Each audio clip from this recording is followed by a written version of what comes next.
Today we're going to go deep and talk about one of the most important layer 1 blockchains in the entire crypto space. And that's because it's not really a layer 1.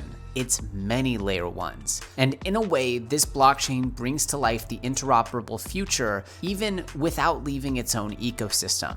Today, we're gonna go deep and talk about Polkadot and why Polkadot and its ecosystem of parachains very well might be the biggest thing that hasn't quite hit the blockchain yet. And that future occurrence of Polkadot's parachain auctions is gonna present a massive opportunity to you, the person who could potentially benefit from their growth. So if you guys are excited to hear about how Polkadot might be the biggest thing in blockchain after Bitcoin and Ethereum, and very well might vie for that crown of number 3 market cap spots, taking over coins like Cardano and Binance Smart Chain in the process, then go ahead, destroy that like button, and remember each and every comment on this video is entered to win your very own hardware wallet. There are always scammers in the comments pretending to be me, so don't fall for it. And with that said, let's dive in.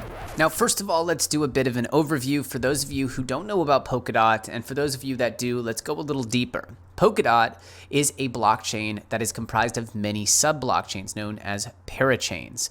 Now, they promise true interoperability, economic and transactional scalability, easy blockchain innovation, security, forkless future-proof, user-driven network governance.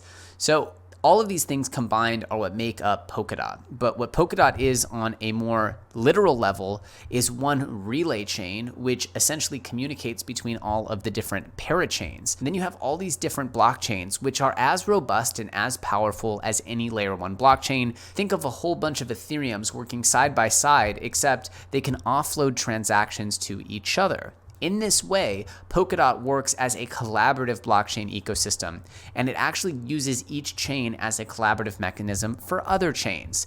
And it's not trying to kill Ethereum. This is one of the biggest pieces of the Polkadot puzzle. It is one of the first L1 blockchains that actually wants to use Ethereum and make it more scalable with its ability to offload transactional weight. It does this through its unique substrate framework created by Gavin Wood, who was actually the person who created Solidity and was the CTO of Ethereum while Ethereum was being created. So a lot of what Ethereum is currently is because of Gavin. And Gavin left in 2016 to create his own project to help bring what he started with Ethereum to the next level. Now, this is a similar origin story that you see with Charles Hoskinson over at Cardano, but in reality, Gavin is much more technical than Charles. Despite Charles's incredible business savvy, Gavin is truly the tech genius behind both Ethereum and Polkadot. So what Polkadot is, and although it says it's live, the truth is it's not really live yet, because when it goes live is when it has all of these parachains. Now, as you can see here, the current stage is actually the testnet rollout, and this is happening on Rococo, which is the Polkadot testnet. And so there aren't actually any parachains live yet, but the ones that are stilted for early acceptance into the parachain program and to actually secure their parachain slot, which we'll talk about in a bit, they're projects like Akala and Moonbeam, Fala Network, ChainX, and a few others that we'll talk about a little bit later. But just know this is the current stage. And what's really nice about a blockchain that's pre-launch is that you still get that mainnet launch FOMO and build up, but this one will be unlike any other because of the way that Polkadot parachain auctions actually work. Now, as you can see from this graphic here, there's actually a series of chains around chains around chains with nodes all around the ends. And that's because this is a visual representation of a pretty complex framework that is the substrate framework. But essentially, these parachains that are coming represent the last puzzle piece needed to complete the Polkadot puzzle. And so now we need to explain parachain auctions. Effectively, what you need to do to actually secure one of these parachains on the network is to get the Polkadot community to loan you a whole bunch of their underlying token DOT.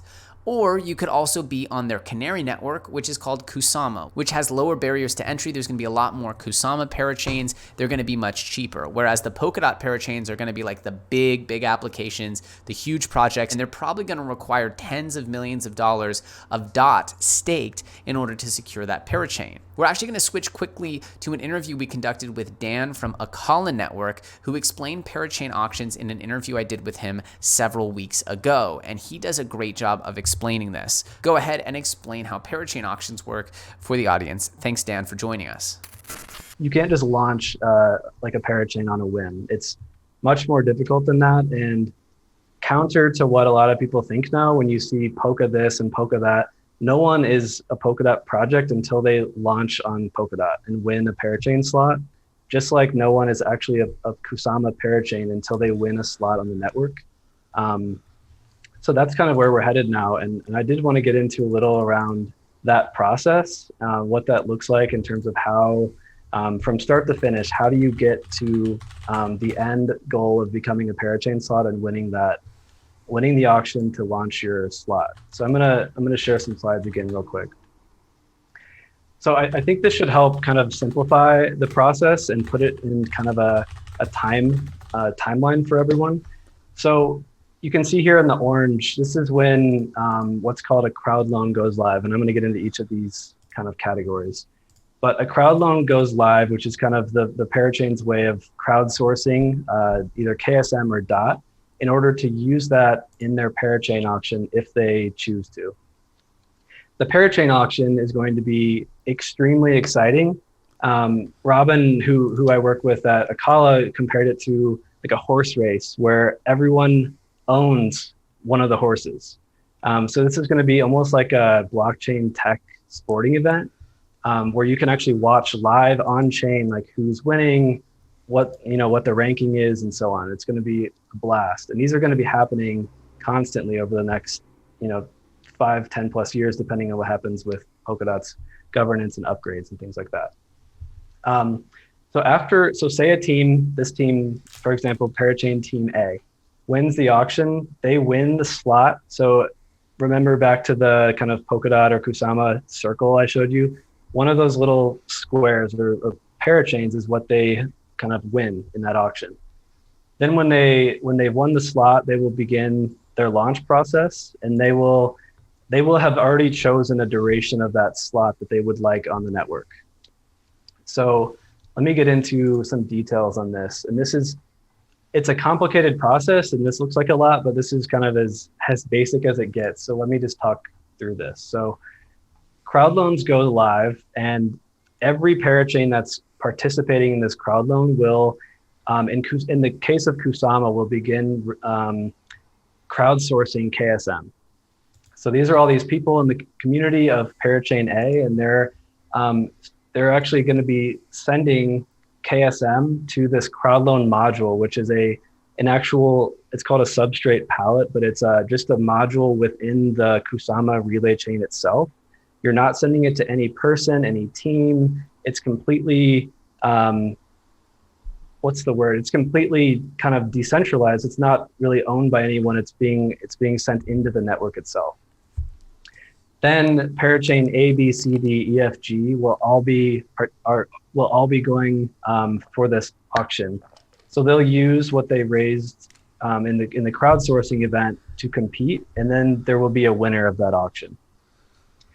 Say Parachain A has 55,000 KSM contributed to their crowd loan module.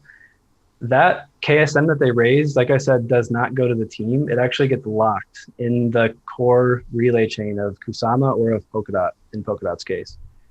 When that happens, this could vary slightly, and just a caveat, there's some details here that could slightly change, but this is just my understanding at the moment, and will be fairly accurate.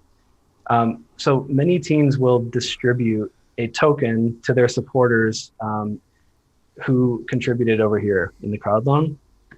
And then the parachain will launch. And like I said before, this Parachain A, will actually get a slot on either Polkadot or on Kusama, depending on which one we're talking about.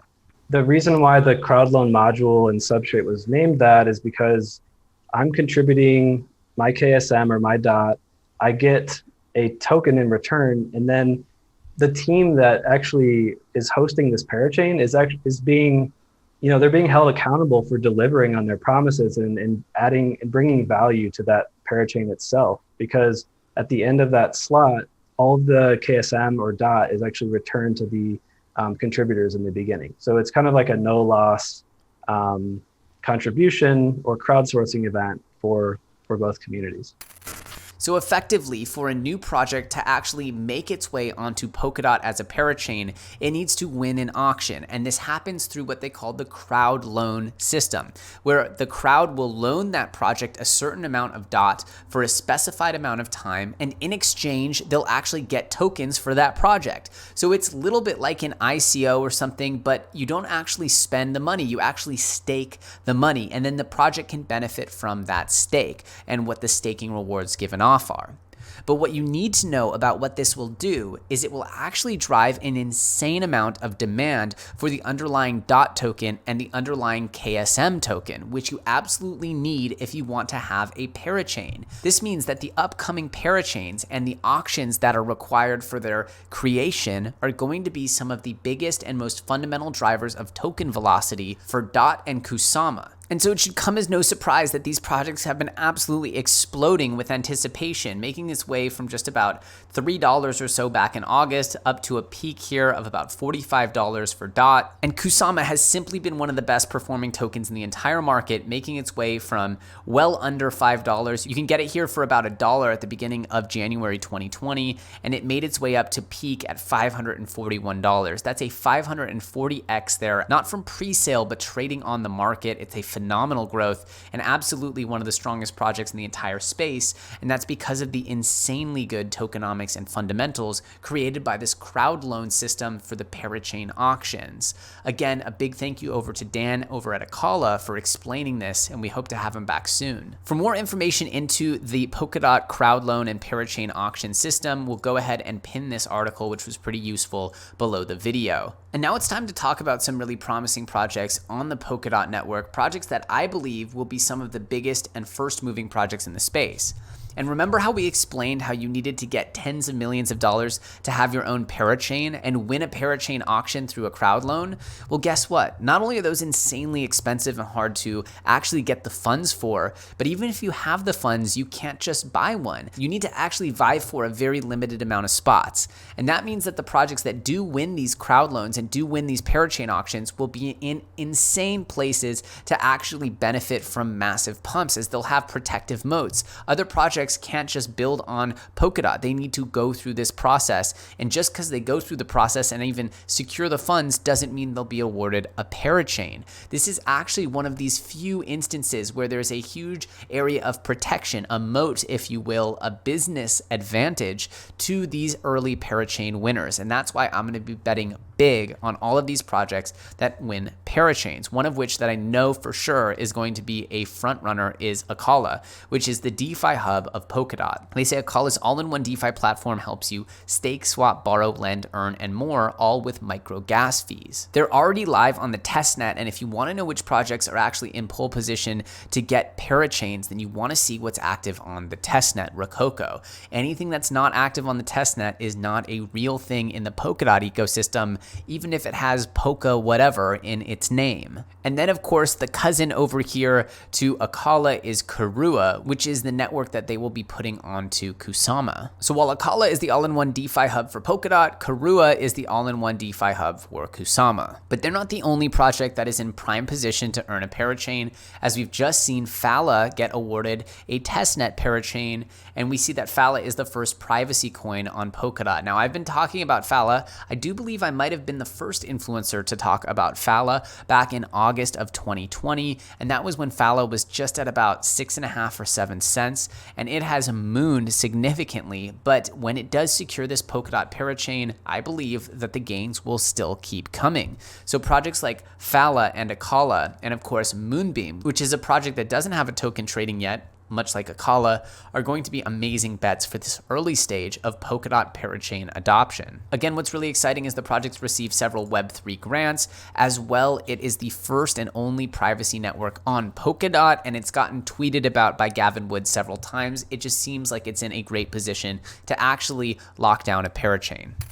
The truth is there's so much more to this Polkadot world, and we're going to be continuing to cover it over time. It's so exciting that it inspired an entire generation of crypto IDOs and token launches on Ethereum, all of which did insanely well, typically, because there's so much excitement around what Polkadot is doing. But it's important to be able to separate the projects that are actually going to go to Polkadot and become meaningful contributors to the Parachain ecosystem from those that are just flexing and using the name. The projects that do make it over and make it into the Polkadot ecosystem as first movers are going to absolutely soar. And the underlying tokens of DOT and Kusama are going to see massive waves of adoption and token velocity during the Parachain auction period, which currently doesn't have a time period set, but will probably be happening at some point this year. So that's where you really get this opportunity to get ahead of what has been announced and to start anticipating the market. While we're in this bull run and while we have parachains ahead, a project like DOT and a project like Kusama has a ton of upside. Now, I've been talking about DOT and Kusama ad nauseum for what feels like an entire year or more,